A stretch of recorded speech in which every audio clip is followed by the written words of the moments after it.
देखिए बेटा, जो आपकी आज की 27 अगस्त की वर्कशीट 22 है, वो आपकी बहुत इम्पोर्टेंट वर्कशीट है।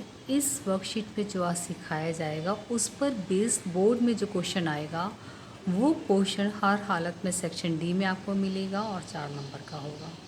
इज़ इट ओके बेटा? इसमें क्या सीखना है, इसमें हमें कुछ नहीं करना है। इसमें जो अभी तक हमने सीखा है उसी का ही यूज़ करना है। लेकिन कैसे करना है, आप ये देखिएगा। आपको सबसे पहले ये पड़ेगा नोट 1 क्या दे रखा है। नोट 1 ये दे रखा है, कुछ समीकरण देखने में रेखिक समीकरण नहीं लगते। आपको कि मैडम ये क्या बात हुई, क्यों नहीं लगते? देखिए, रेखिक समीकरण का तो मानक रूप क्या है, ए एक्स जमा बी वाई जमा सी इक्वल टू 0। यानी समता के निशान के बाईं तरफ आपके पास जो समीकरण की फॉर्म होगी वो कैसे होगी, ए एक्स जमा बी वाई जमा में सी बराबर 0। अब आप ये देखिए, अगर इस समीकरण को आप देखो तो ये क्या दे रखा है, 3/x जमा 2/y बराबर 9। देख रहे हो ना? तो ये तो रेखिक समीकरण कहीं से भी नहीं दिख रहा। रेखिक समीकरण का मानक रूप नहीं दिख रहा है। समीकरण है मगर मानक रूप नहीं दिख रहा है, क्योंकि मानक रूप क्या कहता है कि बटे में x बटे में y नहीं होगा। Is it okay? तो इस केस में क्या हमें करना है कि जो समीकरण देखने में रेखिक समीकरण होते हुए भी नहीं लग रहे हैं तो हमें उनको कुछ प्रतिस्थापन के द्वारा इनको बदलना है।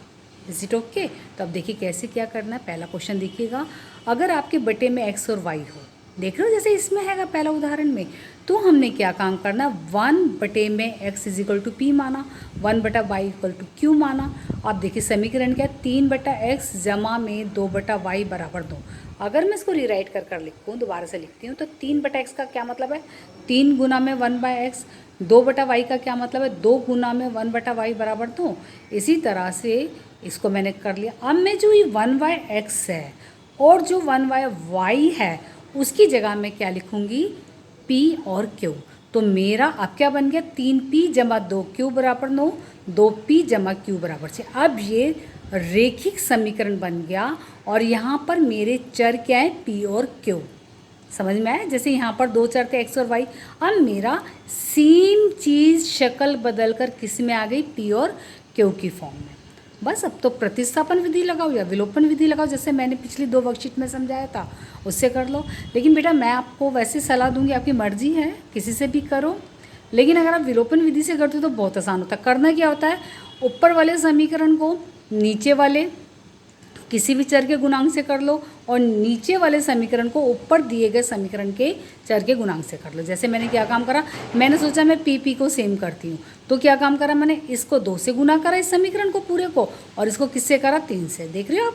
तो ये आपका आगे जैसे अभी मैंने समझाया था कल की वर्कशीट में, तो बस सेम है 6p माइनस, और नीचे समीकरण में हमने माइनस का चिन्ह इसलिए लिखा है क्योंकि मेरे गुना करने पर 2 तिया 6p, 3 दूनी 6p, दोनों पॉजिटिव हैं। तो पॉजिटिव और नेगेटिव, एक संख्या मेरी पॉजिटिव हो और सेम संख्या मेरी नेगेटिव हो, तभी वो प्लस करने पर 0 आता है। तो हमें 0 चाहिए, यानी विलोपन करना है, उसको विलोपित करना है। तो p मेरा यहाँ पर कैंसिल हो गया, q का मान कितना आ गया, 0। अब q को आप इसमें रखो या इसमें रखो, आपका किसका मान आ गया, p का। लेकिन अब यहाँ पर सोचने वाली बात है कि मैडम कि हमें p और q के मान निकालने हैं। हमारा ओरिजिनल समीकरण, मूल जो समीकरण है वो तो x और y में दे रखा है। तो अब हम क्या काम करेंगे बेटा, हम यहाँ पर पुनः इसका मान निकालेंगे 1/x और p/q को ना मैं यहाँ पर a कर देती हूँ, ठीक है ना। अब मैं कहूँगी, मैं यहाँ पर क्या करूँगी, मैं ये करूँगी कि अब मैं इसको मिटा रही हूँ जो मैंने लिखा था।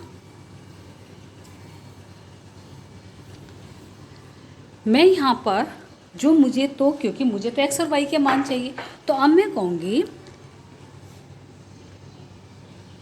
p बराबर मेरा निकला है 3। p कितना निकला है, 3। p बराबर 3 व q बराबर 0 को a में रखने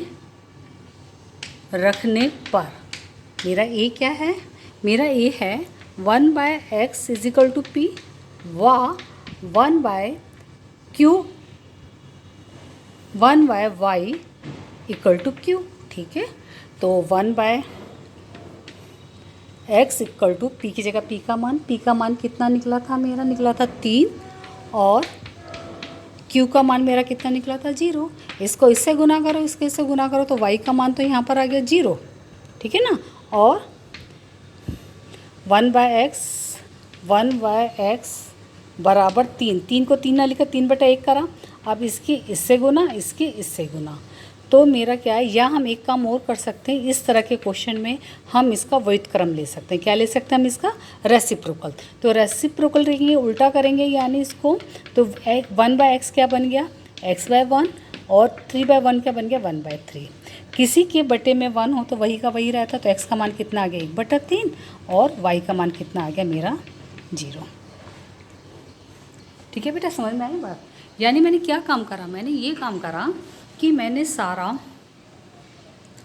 पहले जो मेरे ये दोनों समीकरण थे रेखिक समीकरण होते हुए मानक रूप में नहीं थे, तो सबसे पहले मुझे क्या काम करना है, दिए गए समीकरण को मानक रूप में लिखना। मानक रूप में लिखकर मेरे चर की शक्ल बदल जाएगी। अगर मेरा ओरिजिनल x और y में, तो हो सकता है मैं जो भी नाम रखूं, जैसे मैंने यहाँ पर p के रखा, आप mn भी रख सकते हो, आप cd भी रख सकते हो, आप कुछ भी नाम रख सकते हो।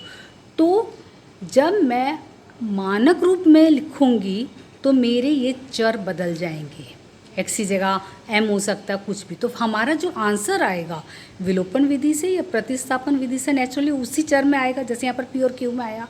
वापस हमें x और y में आंसर चाहिए जो ओरिजिनल मेरा समीकरण दे रखा है। तो वापस जो मेरे आंसर निकले हैं उनकी जगह उनके मान रखकर x और y के हम मान निकाल लेंगे। समझ में आई बात बेटा, क्लियर हो गया आपको अच्छे से। चलिए।